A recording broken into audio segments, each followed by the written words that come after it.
What's up, guys? So, it's Mr. Washington again. Here, I'm going to talk to you about how we can order rational numbers. Uh, if you remember, a rational number includes decimals, fractions, percents, and positive and negative whole numbers. A integer would be considered a positive and negative whole number. And then the smallest of the categories is whole number, which is a positive whole number starting with zero, counting forward.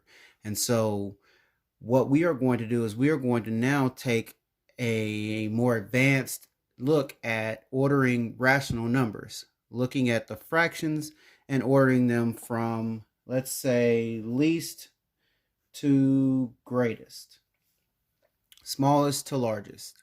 Okay, so first thing we need to do is we need to look at this particular set of fractions, and we need to determine what are these fractions as decimals.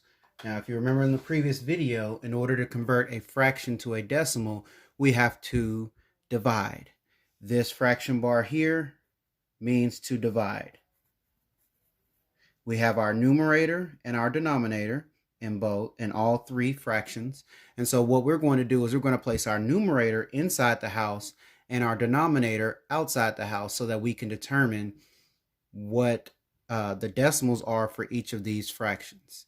So in the previous video, we determined that 3/4 can be written with 4 outside my division house and 3 inside my division house.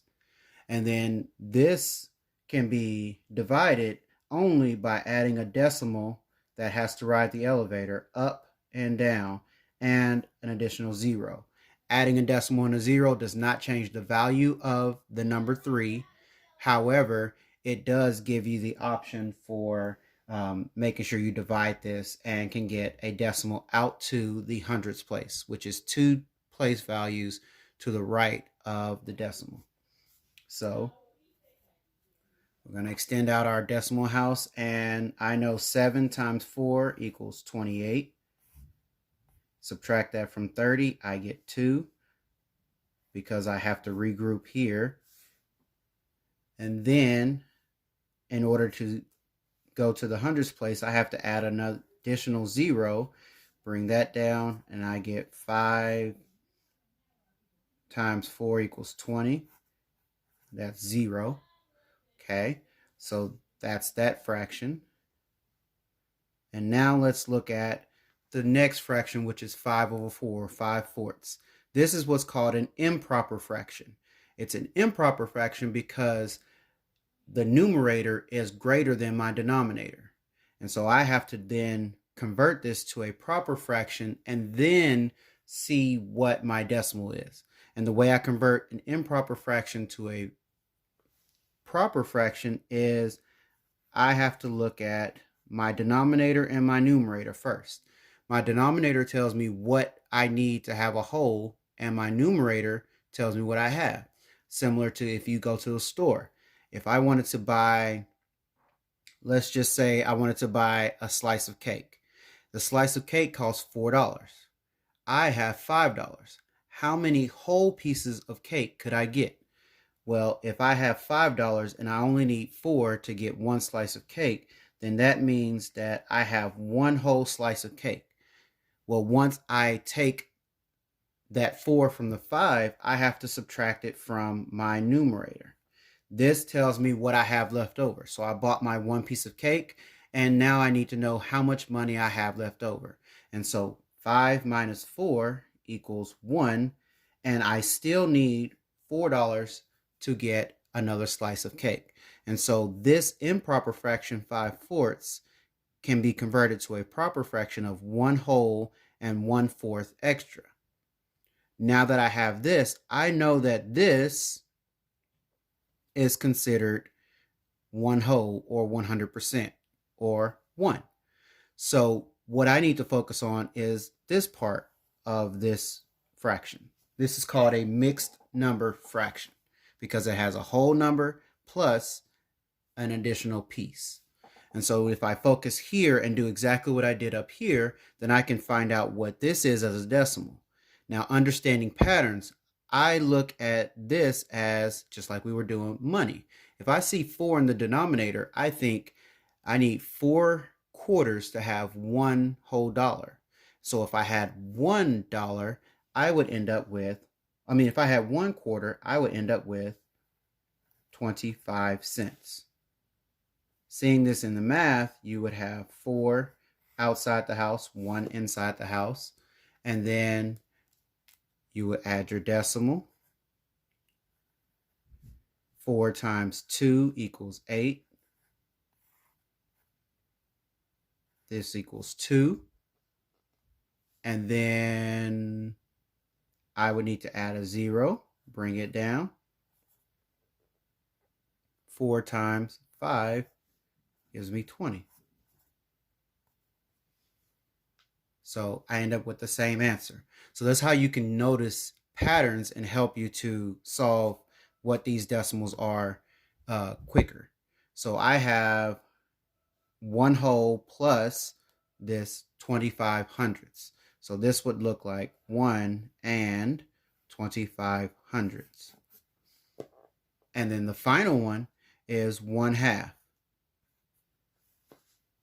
If I did the same thing I did here, where I tried to figure out, okay, I have 1 whole dollar, and if I split that dollar into 2 pieces, I would have 50 cents in one side and 50 cents on the other side, because I have 4 quarters that I need to make 1 whole dollar.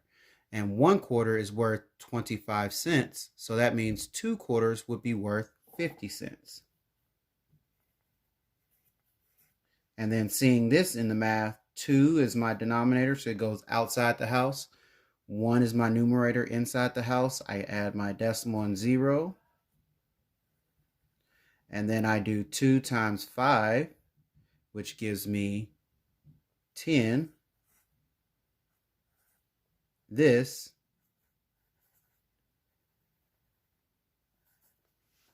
is 5/10 or 50 hundredths. 5/10, 5 dimes. A dime is worth 10 cents. That's 50 cents. So now that I have my 3 fractions converted to decimals, I can order them from least to greatest. So that's smallest to largest. So if I'm looking at all of these, I say that 50 cents is the least, or 5/10 is the least. Then I have 75 hundredths, followed by 1 and 25 hundredths. So I've just ordered these from least to greatest. And this could also be done on a number line. If I had a number line that started at 0 and went to, let's just say for this purposes, 2, halfway between 0 and 2 is 1, and halfway between 0 and 1 is 5/10. So this is where 5/10 will go, or 50 hundredths on the number line. This is 75 hundredths. That's halfway between 5/10 and 1. So it's further away from 0 on the right-hand side, but not quite to 1. So that's right there. 75 hundredths. And then this one is 1 and 25 hundredths. So halfway between 1 and 2 is 1 and 5/10. And this is halfway between 1 and 1 and 5/10. So 21 and 25 hundredths will go there. And so this is these 3 fractions, 3/4, 5/4, and 1/2, ordered on a number line.